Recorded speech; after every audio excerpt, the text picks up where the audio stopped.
Mr. President, Mr. Secretary, Admiral Richardson, and thank you again, Admiral, for my honorary National Aviator selection.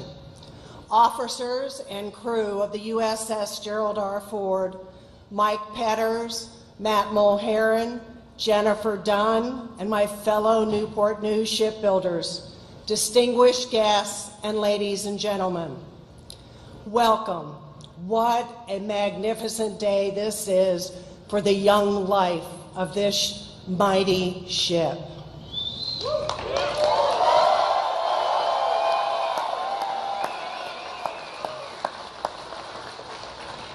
Mr. President, you have spoken passionately about America's greatness, and there are no finer examples of that greatness than the two groups that are before you here today.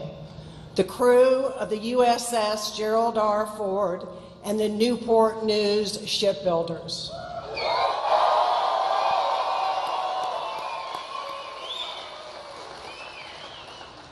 Hopefully, we will all be together in Norfolk this summer to commission this ship. And let me add a special thank you to the Navy leaders for your continuing efforts to find a solution to Pier 11 dilemma. And for the commissioning, thank you very much. To my fellow Newport News shipbuilders, this is my 17th visit to our ship. Your patriotic commitment to excellence is reflected in every rivet and every bolt. Therefore, I am very proud to say, as Dad most certainly would be, congratulations, fellow shipbuilders, and thank you. I'm reminded of a speech that Dad gave in Norfolk, May 3rd of 1975. That day, my dad commissioned the new aircraft carrier, the USS Nimitz. 4 decades after the Nimitz was commissioning, the words that Dad spoke that day are still spot on and accurate. The President, it's as if we can hear Dad's voice speaking to us about the USS Gerald R. Ford. Quote, "I see this great ship as a symbol of the United States, of our immense resources and skilled workers and our boundless energy and our military strength. Wherever this ship flies her flag, she will be a symbol of the United States strength, made in America and operated by Americans."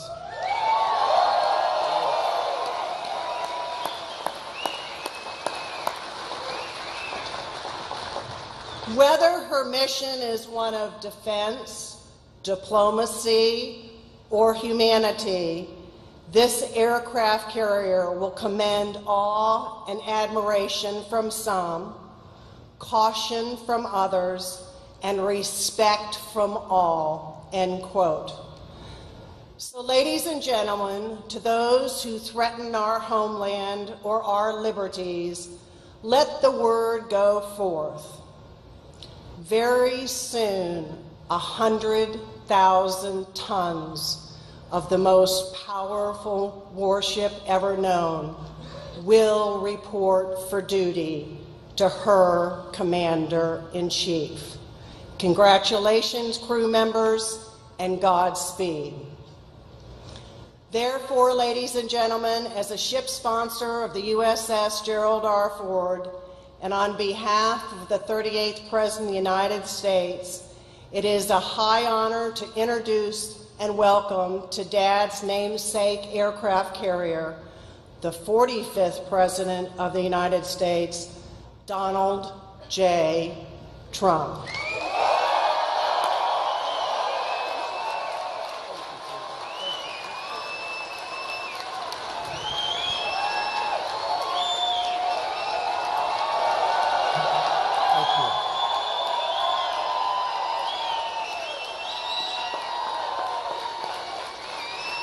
Thank you. Thank you very much. What an honor. You know, they just gave me this beautiful jacket. They said, "Here, Mr. President, please take this home." I said, "Let me wear it." And then they gave me the beautiful hat. And I said, you know, maybe I'll do that. We have a great Make America Great Again hat, but I say this is a special day, we're wearing this, right? So I have no idea how it looks, but I think it looks good. It's a great looking hat. Just like this is a great looking ship. Thank you. I'm privileged to stand here today with the incredible men and women of the United States Navy. American sailors are the best war-fighting sailors anywhere in the world, and it's not even close.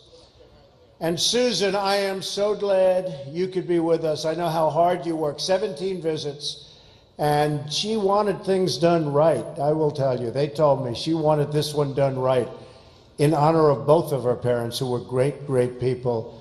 And we wanted to introduce this beautiful vessel to the American people, and I wanted to be here. I wanted to be with you. So, Susan, and to your family, unbelievable job. Unbelievable.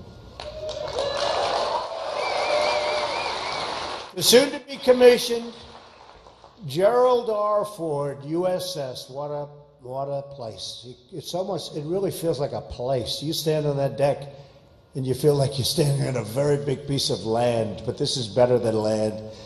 It'll not only be a great symbol of American strength, but a great legacy for your father and our former president, Gerald Ford.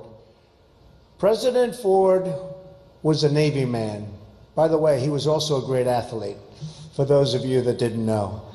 He saw action in the South Pacific during World War II. He served this country with honor in the military, in Congress, and in the White House. The proud dignity of this ship is a fitting tribute to Gerald Ford, the man and the president. Congratulations to all of the men and women who helped build it. This is American craftsmanship at its biggest, at its best, at its finest. American workers are the greatest anywhere in the world. This warship and all who serve on it should be a source of shared pride for our nation. We're joined today, better believe it, right? Better believe it. Better believe it. And by the way, we're going to soon have more coming. Have more coming.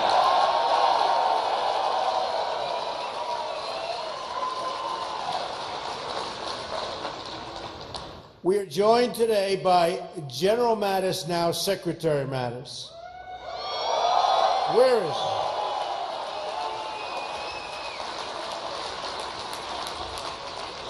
Who will be charged with overseeing this great rebuilding of our military might. We will give the men and women of America's armed services the resources you need to keep us safe. We will have the finest equipment in the world, planes, ships, and everything else. We are going to have very soon the finest equipment in the world.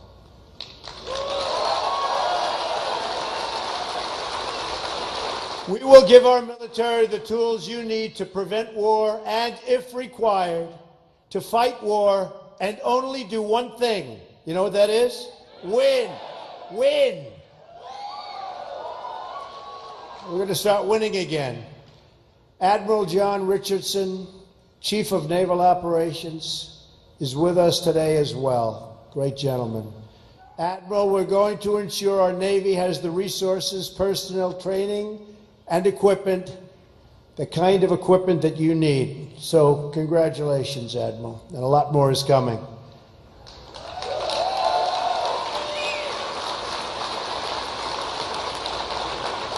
Let me congratulate Captain Richard McCormick, Commanding Officer of the Gerald R. Ford. This ship will make an extraordinary addition to the fleet, like no other. Like no other. Anywhere in the world, there's nothing like this. It represents the future of naval aviation. I have no greater privilege than to serve as your Commander-in-Chief and the Commander-in-Chief of the men and women of the United States military. Great people. Great, great people.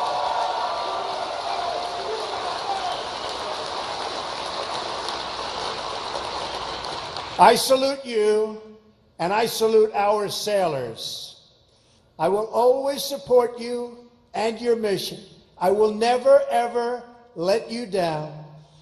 And I also have to recognize Mike Petters, President and CEO of Huntington Ingalls Industries, along with Matt Mulheron, President of Newport News Shipbuilding.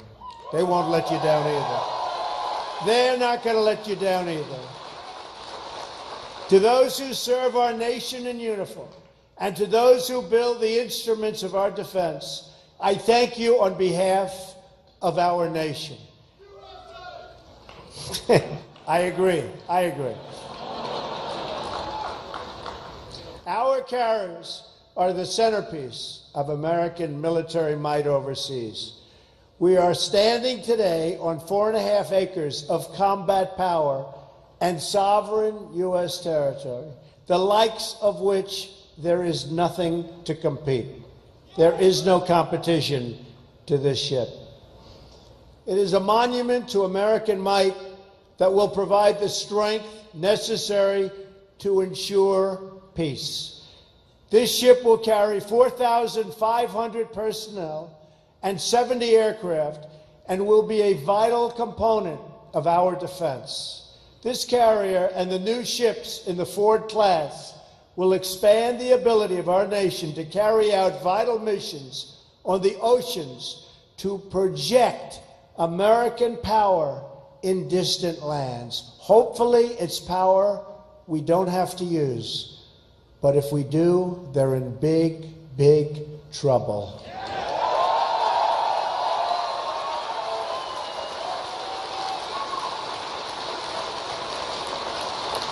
This great aircraft carrier provides essential capabilities to keep us safe from terrorism and take the fight to the enemy for many years in the future. The great Admiral Nimitz, who commanded the U.S. Pacific Fleet through the Second World War, once said, "It is the function of the Navy to carry the war to the enemy so that it will not be fought on U.S. soil." True. And it was under Admiral Nimitz's command 75 years ago this June that the Navy did just that. At the Battle of Midway, you've all known about the Battle of Midway, where the sailors of the U.S. Navy fought with a bravery that will be remembered throughout the ages. Storied bravery throughout the ages. The backbone of the American fleet at Midway was 3 beautiful aircraft carriers, the Yorktown, the Enterprise, and the Hornet. All 3 were built with American hands right here at the Newport News shipyard.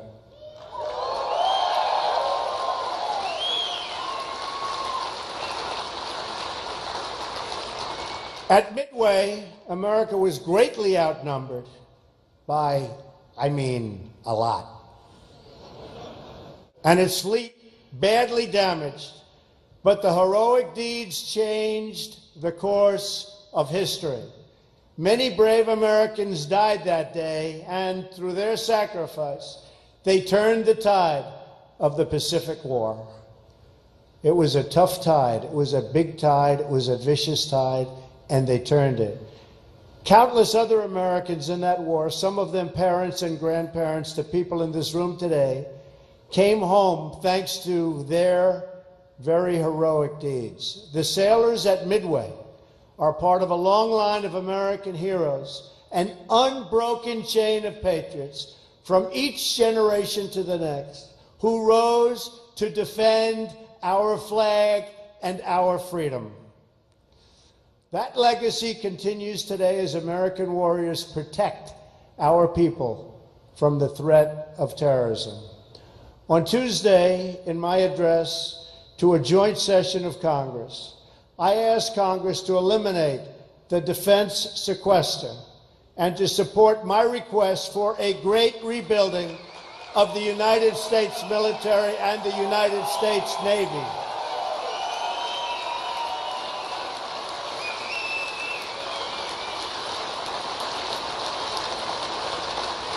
After years of endless budget cuts that have impaired our defenses, I am calling for one of the largest defense spending increases in history.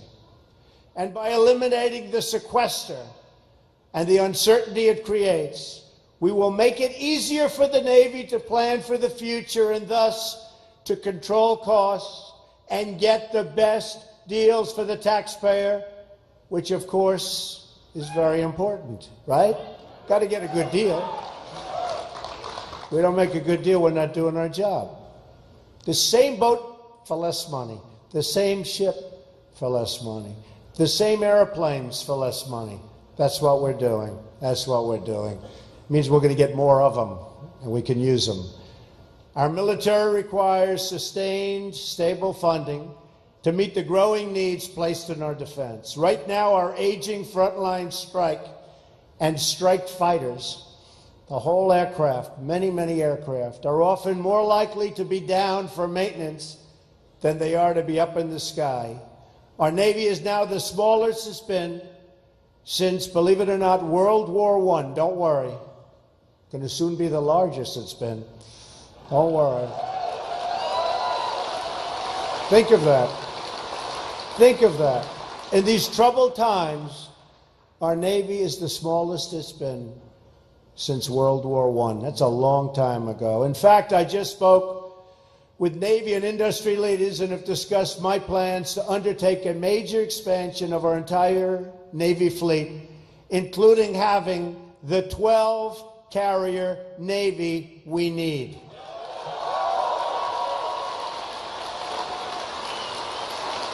We also need more aircraft, modernized capabilities, and greater force levels. Additionally, we must vastly improve our cyber capabilities. This great rebuilding effort will create many jobs in Virginia and all across America, and it will also spur new technology and new innovation.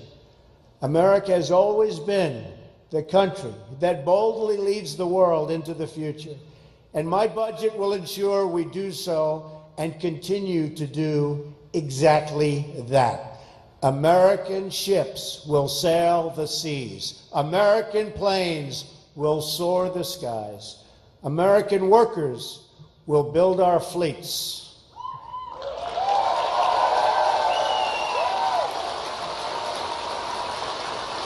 And America's military will ensure that even though the darkest nights and throughout, a bright and glowing sun will always shine on our nation and on our people. Our Navy is great. Our Navy is great. Our people are great. Great.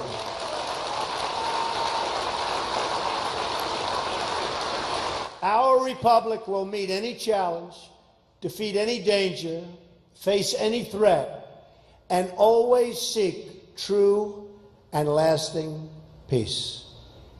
May God bless our military. May God bless our Navy. May God bless the wonderful Gerald Ford family. And may God continue to bless the United States of America. Thank you very much.